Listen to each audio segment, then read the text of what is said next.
Well, hello there, my sleepy friends. Find yourself in a quiet place, somewhere warm, somewhere gentle, somewhere safe.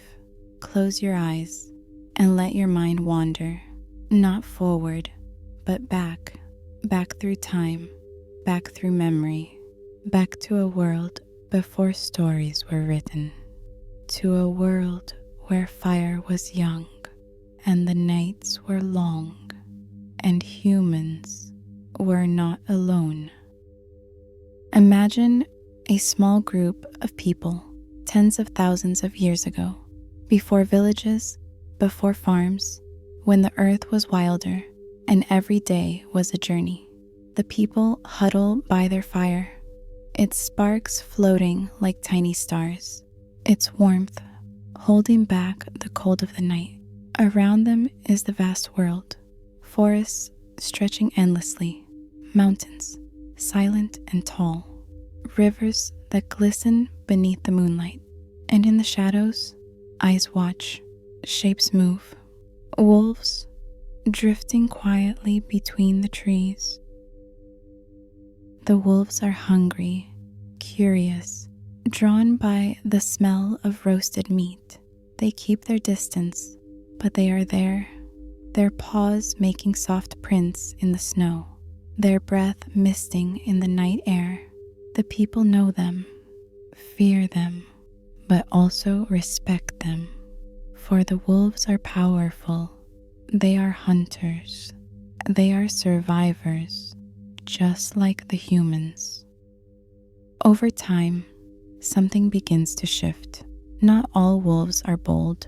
Not all are fierce. Some are quieter, more curious, more gentle. Perhaps a hungry wolf lingers, just a little closer than the rest, drawn by scraps of bone, drawn by the warmth of fire.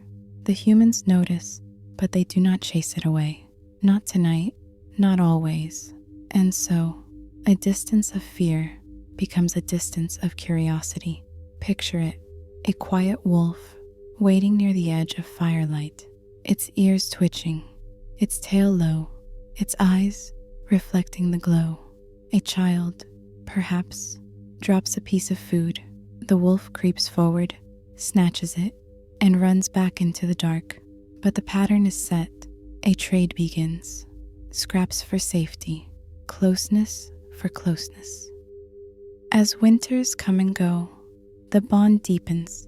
The boldest wolves, the ones willing to walk near the fire, become the ancestors of something new. They begin to learn, to wait for scraps, to follow the camps, to bark when danger stirs in the night. And the humans begin to notice they are no longer alone. When strange sounds echo through the forest, the wolves hear first. When predators approach, the wolves growl. What began as fear becomes a partnership. Imagine humans on the move, carrying what they can through forests and grasslands, across rivers, through storms, and alongside them, padding softly on strong paws, are wolves. At first, only a few, then more. Wolves who no longer melt into the trees, but stay close, close enough that humans grow used to their shapes. By firelight, the wolves curl near the edge of camp. By daylight, they follow the hunt, watching, learning, and slowly, over many, many generations, wolves become something else. Their bodies change, ears softer, tails curling, eyes gentler, coats varied. Their hearts change too, no longer wild and distant, but loyal, connected, tied to the people they walk beside. The humans feed them, the dogs guard them, the humans guide them, the dogs guide back. Together, they journey through the ages. Now, let your mind drift to a camp thousands of years old, a child asleep by the fire, a dog curled against their side, breathing slow, warmth shared, comfort given.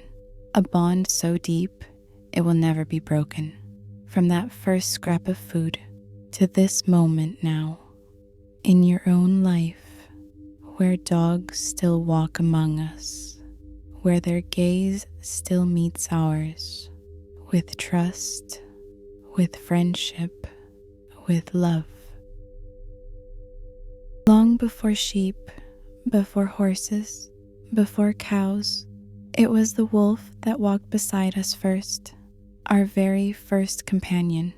Archaeologists have found ancient burials where dogs were laid to rest carefully, lovingly, beside people, sometimes with beads around their necks, sometimes curled as though sleeping forever.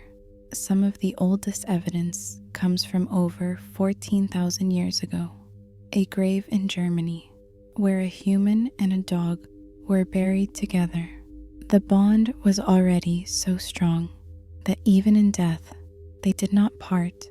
Other evidence whispers of even earlier times, 28,000 years ago, bones that look not quite wolf, not quite dog, hints of the beginning of change, the first step of a long journey together.